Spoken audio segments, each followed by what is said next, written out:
The unicorn, that is, the image of a single-horned horse, has lived in human imagination for thousands of years.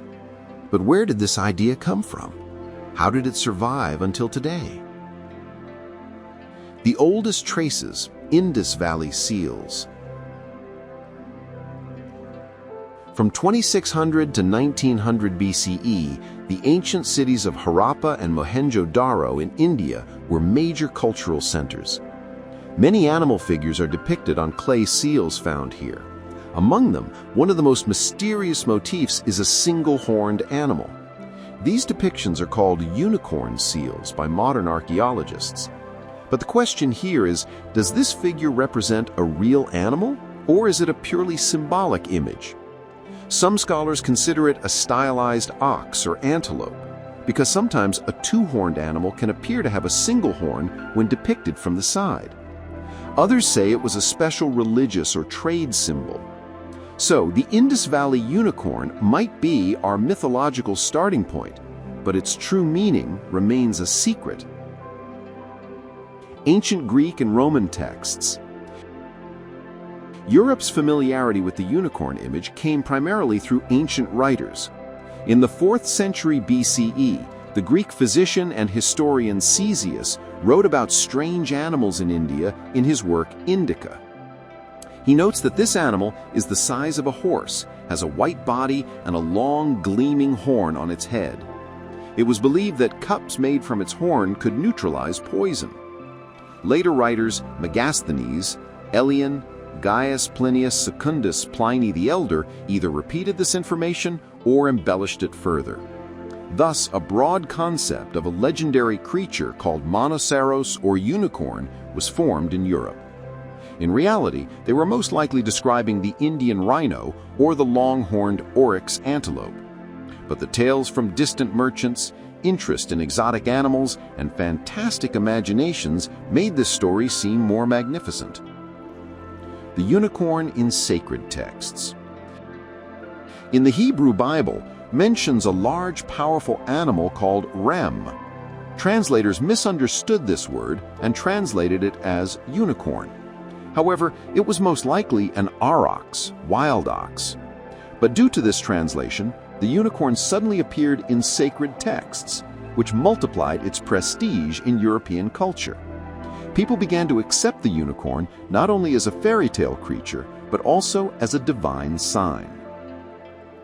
Similar motifs in the East, the Chinese Qilin tradition. In China, there is a very ancient belief in a sacred creature called the Qilin. The Qilin were sometimes depicted as a hybrid creature resembling a horse, sometimes with features of a lion or dragon.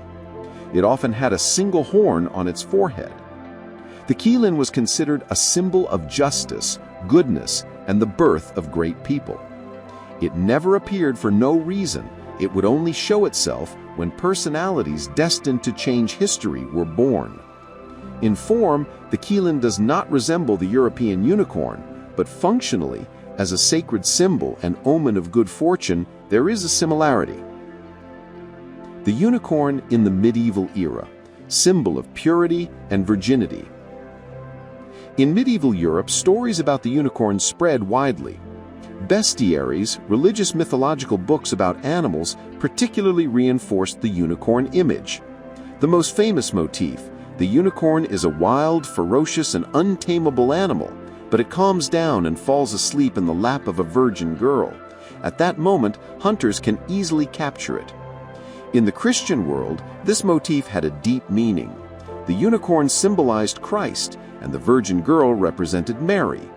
Thus, the unicorn became a symbol of purity, innocence, spiritual cleanliness, and divine love.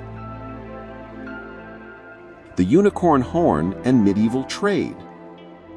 A very interesting business emerged in medieval Europe. The long tooth of the narwhal whale that lives in the northern seas was brought to Europe by merchants and sold as a unicorn horn. Incredible properties were attributed to these horns. They purify poison, protected from diseases when used in drinking vessels, and could even diagnose some illnesses.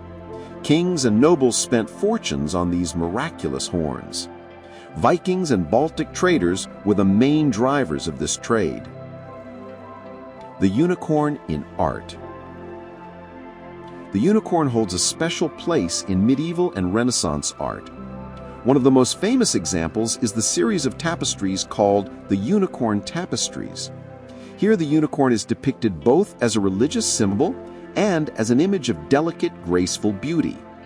The unicorn image adorned palace walls and was widely used in official documents and book illustrations.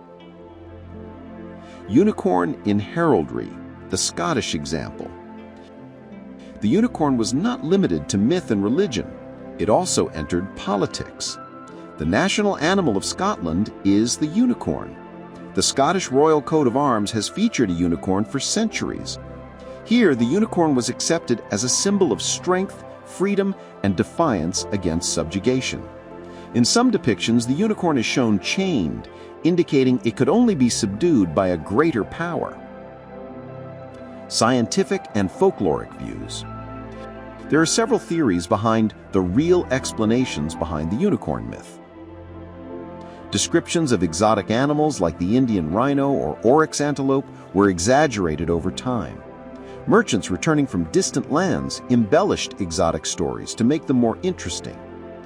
Narwhal tusks were sold as unicorn horns and reinforced people's beliefs. The Indus Valley unicorn seals were most likely a symbolic sign, not a specific animal. The idea of the unicorn has lived for thousands of years. In antiquity, an exotic animal, a curiosity, interest in distant lands. In the Middle Ages, religious purity, innocence, virginity. In the royal era, power, dominion, and wealth. In the modern era, diversity, inclusivity, dreams, and the world of fantasy. The unicorn is not just a fairy tale hero. It's a universal symbol passed between cultures, changing and acquiring various meanings over time. Its trace starts from the ancient Indus Valley, passes through Greek and Roman sources, enters the religious and political life of the Middle Ages, and lives on in popular culture today.